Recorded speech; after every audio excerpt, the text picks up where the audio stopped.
बिस्मिल्लाहिर्रहमानिर्रहीम अस्सलाम वालेकुम। आज हम बनाएंगे बहुत ही मज़ेदार क्रिस्पी और कुरकुरी सी चिकन स्ट्रिप्स, जो कि बहुत ही मज़े की बनती हैं, बहुत कम बजट में बन जाती हैं। थोड़े से चिकन से बहुत सारी स्ट्रिप्स बनकर तैयार हो जाती हैं। बेस्ट रेसिपी है इफ्तार के लिए। इसके अलावा इसको आप बच्चों के लंच बॉक्स में बनाकर दे सकते हैं और शाम की चाय में बनाकर सर्व कर सकते हैं। मेक एंड फ्रीज़ रेसिपी, इसको आप बनाकर फ्रीज़ करें और जब दिल चाहे निकाल कर आप इसको एंजॉय कर सकते हैं।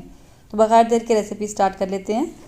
इसके लिए मैंने यहाँ पर लिया है तकरीबन 350 ग्राम चिकन, यानी आधा ये ब्रेस्ट का पीस है बोनलेस चिकन का। ठीक है, अब आपने क्या करना है, आपने देखा होगा कभी चिकन पे इस तरह तिरछी लाइंस होती हैं, तो आपने उन लाइन के रुख में कटिंग नहीं करनी, से ऑपोजिट साइड पे कटिंग करनी है। अगर आप उस साइड पे लाइंस को देखते हुए कटिंग करेंगे तो आपकी जो स्ट्रिप्स है ना, उनके रेशे लंबे लंबे होंगे, वो टूटती नहीं है बोटी और बिल्कुल भी मज़े की नहीं बनती। तो हमने इसे ऑपोजिट साइड पर कटिंग करनी है, जिससे क्या होगा कि इसके रेशे फ़ौरन टूट जाएंगे, बिल्कुल जैसे मछली की बोटी होती है ना, बिल्कुल सॉफ्ट जूसी वैसे बनकर तैयार होगी। और बिल्कुल पतली पतली आपने स्ट्रिप्स काटनी है।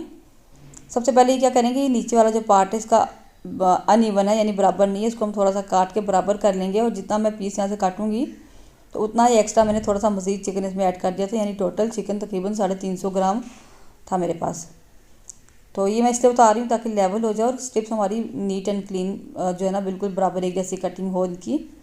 तो अब आपने बिल्कुल पतली पतली स्ट्रिप्स काटनी है और बड़ी बड़ी सी, ज़्यादा मोटी ना हो, क्योंकि इनको फ्राई करते हुए फिर ये गलेंगे नहीं। तो इसलिए हमने बिल्कुल पतली पतली सी इस तरीके से स्ट्रिप्स की कटिंग करनी है। मैं इस तरीके से सारे चिकन की कटिंग कर लूँगी। कटिंग बहुत इंपॉर्टेंट है, इसलिए मैंने सबसे पहले आपको कटिंग बताई है, ताकि आपके लिए जो है चिकन की कटिंग आसान हो जाए और चिकन आपका सॉफ्ट और मज़े का बनकर तैयार हो। तो मैंने यहाँ पर तमाम चिकन के पीसेस की कटिंग कर ली। आप देख सकते हैं इस तरह की स्ट्रिप्स आपने काटनी है।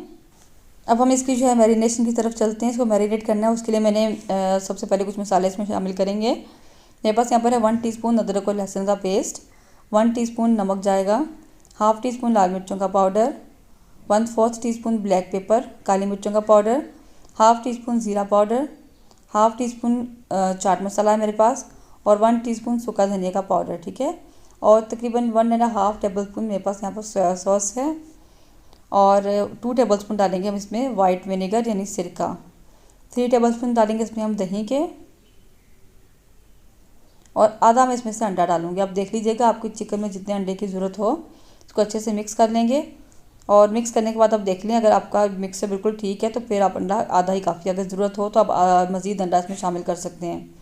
थोड़ा सा मैंने इसमें ऑरेंज फूड कलर भी डाला है ताकि अच्छा सा कलर इसमें आ जाए। उसको हम अच्छे से मिक्स कर लेंगे और तकरीबन इसको कम से कम आधे घंटे के लिए हम ज़रूर रेस्ट देंगे, ताकि मैरिनेशन के लिए, ताकि अच्छे से तमाम मसाले अंदर एब्जॉर्ब हो जाएँ और चिकन ज़्यादा मज़े की बनकर तैयार हो। तो इसको मैं कवर करके आधे घंटे के लिए छोड़ देती हूँ। चिकन को यहाँ पर रखे हुए तकरीबन आधा घंटा हो चुका है, इसको हम साइड पे कर देते हैं। अब इसकी कोटिंग के लिए मैंने यहाँ पर लिया है तकरीबन 4 से 5 खाने के चम्मच मैदा। इसमें थोड़े से मसाले डालेंगे, हाफ़ टी स्पून मैंने डाला है नमक का, और 1/4 टीस्पून लाल मिर्चों का पाउडर, और 1/4 टीस्पून काली मिर्चों का पाउडर। इनको हम अच्छे से मिक्स कर लेंगे। तो अब क्या करेंगे, चिकन की एक स्ट्रिप्स उठाएंगे और इसको हमने मैदे में अच्छे से कोट करना है, दबाते हुए कोट करना है, ताकि तमाम मैदा इस पर अच्छे से लग जाए और क्रम्स की शक्ल में बन जाए। ठीक है, इसे अच्छे से कोट करने से क्या होगा, आपके बहुत ज़बरदस्त विंग्स की तरह, जो हम चिकन के विंग्स खाते हैं, जिंगर खाते हैं, उस पर आपने देखा होगा क्रम्स बने होते हैं, वो इस तरीके से बनते हैं। इसको अच्छे से झाड़ लें और इसको प्लेट में रखते जाएँ। बस हमने एक ही कोटिंग करनी है, डबल कोटिंग नहीं करनी। डबल कोटिंग से क्या होता है, बहुत ज़्यादा क्रिस्पी हो जाते हैं और खाने में बहुत मुश्किल होती है, बहुत हार्ड हो जाते हैं। तो बस इस तरीके से अच्छे तरीके से दबाते हुए आपने इसकी कोटिंग करनी है, ताकि तमाम मैदा अच्छे तरीके से इस पर लग जाए।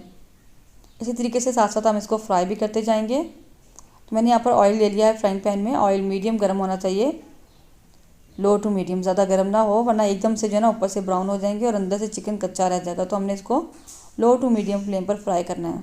तमाम स्ट्रिप्स इस तरीके से बनाकर मैं इसमें डालती जाऊँगी, और आपने इसको थोड़ा सा 1-2 मिनट के लिए बिल्कुल टच नहीं करना, वरना तमाम मैदा जो हमने लगाया था ऊपर से उतर जाएगा।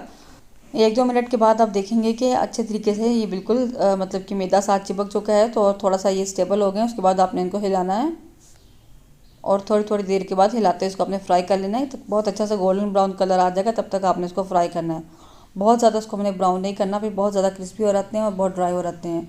तकरीबन 10 से 12 मिनट में बहुत अच्छे से फ्राई हो जाते हैं, क्योंकि बहुत पतली पतली हमने स्ट्रिप्स काटी हैं और चिकन आसानी से अंदर तक जो है ना हमारा गल जाएगा। तो जैसे इस पर कलर आता है उसको हम निकाल लेते हैं। तो देखें इस पर बहुत खूबसूरत सा कलर आ चुका है और चिकन अच्छे से गल चुका है। तो इसको हम निकाल लेंगे। उसी तरीके से सेकंड बैच भी हम फ्राई कर लेंगे। तो बहुत ही मज़ेदार क्रिस्पी और कुरकुरी और क्रंची सी हमारी जो है चिकन स्ट्रिप्स बनकर तैयार हो जाएंगी, बिल्कुल जो है रेस्टोरेंट स्टाइल में। बहुत ही मज़े की बनती हैं, आप इसको ज़रूर बनाकर ट्राई कीजिएगा। मैं आपको इसको तोड़ कर भी दिखाती हूँ चिकन कितना सॉफ्ट है। ये देखें, आप देख सकते हैं माशाल्लाह बिल्कुल गल चुका है। और हमने जिस तरीके से कटिंग की थी तो आपने देखा कि इसके रेशे बिल्कुल छोटे हैं, बिल्कुल मछली जैसे की बोटी होती है ना, बिल्कुल वैसे ही सॉफ्ट बनी है। तो अगर आप इसकी कटिंग दूसरी तरीके से करेंगे तो ये लंबे लंबे रेशे बनेंगे जो बिल्कुल भी खाने में अच्छे नहीं लगते हैं। इसको आप ज़रूर बनाकर ट्राई कीजिए। वीडियो कैसी लगी मुझे कमेंट करके ज़रूर बताइए। वीडियो अच्छी लगी तो लाइक और शेयर ज़रूर करें। चैनल पर नए हैं तो चैनल को सब्सक्राइब करना मत भूलें। दुआ में याद रखें। मिलते हैं इंशाल्लाह नेक्स्ट वीडियो में। अल्लाह हाफिज़।